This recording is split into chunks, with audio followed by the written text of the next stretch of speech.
నీళ్ళు ఎంతకాలం ఇస్తున్నది? ఇదంతా ఒక 5-6 నెలలు. షుగర్ ఎంత ఉంది? షుగర్ తినకముందు పొద్దున్న 10 గంటలు పెట్టినప్పుడు 88, తిన్నాక 110, 120. ఎన్ని సంవత్సరాలు తింటుంది? నాకు షుగర్ 10 ఏళ్ళు వస్తుంది. ఏం మార్పు మారుతుంది? షుగర్ మాత్రం ఎన్ని రకాలు అంతే. ఇది ఎప్పుడున్నదా చేతులు తిండిలు చాలా బాగుంటాయి. అక్కడ ఇబ్బంది ఏం లేదు. ఆయన ఇక పని కాదు, మన ఆయన పని ఆడి చూసి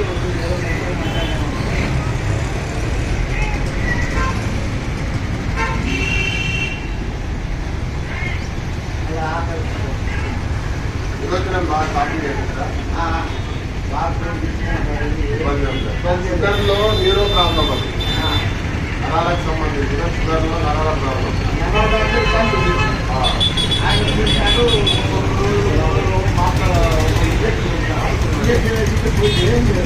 మళ్ళీ మామూలుగా ఆయన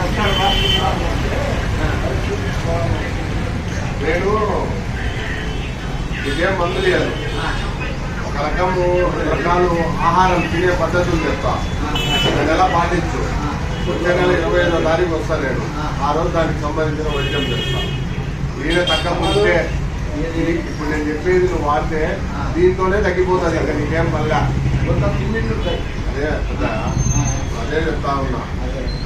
నువ్వేం చేస్తావంటే ప్రతిరోజు పొద్దున్నే ఒక గుప్పెడు పుదీనాకు తీసుకో. పుదీనాకు ఒక గుప్పెడు కరేపాకు తీసుకో. పుదీనాకు ఒక గుప్పెడు, కొత్తిమీర ఒక గుప్పెడు, ఒక 10 తులసి ఆకులు, ఈ 3 తీసుకో. మిక్సీలో మెత్తంగా ఒక గ్లాస్ నీళ్లు పోసి మెత్తంగా జ్యూస్ చేయి. జ్యూస్ చేసుకుని వడపోసుకో. వడపోసుకొని ఒక డబ్బా నిమ్మకాయ పిండు సగం రుచి కోసం. పిండిన ఒకటే పిండకపోయినా ఒకటే మొత్తాన్నే పరిగణకులు తాగాలి. పుదీనా, కొత్తిమీర, తులసి 3 ఉదయం. ఒక అరగంట ముందు, అరగంట తర్వాత ఏమి తినగాకు, ఏమి తాకాకు. అది పొద్దునది. సాయంత్రము 4-5 మధ్యలో ఈ టైంలో కరేపాకు ఒక కుట్టడు, మునగాకు ఒక కుట్టడు, ఆ 2 తీసుకో. మిక్సీలో ఒక గ్లాస్ నీళ్లు పోయి మెత్తగా జ్యూస్ చేయి. వడపోసుకొని దాంట్లో కానీ ఒక అరదక్క నిమ్మకాయ తీసుకో. తాగేసి ఇంకంతే.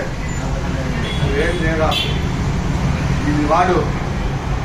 నీకు షుగర్ పోతుంది, బీపీ పోతుంది, నీరోజనం సాఫీగా అవుతుంది, కడుపు శుభ్రంగా అవుతుంది, తిన్నులు ఇది తగ్గలేదనుకో. ఇంకా నేను వచ్చినప్పుడు నేను మందిస్తాను శాశ్వతంగా. మందులు తిరిగి లేకుండా పోయేది ఊరికే సూక్ష్మంగా పోయేది చెప్తున్నారు. సూక్ష్మంగా పోయేది చెప్తావు.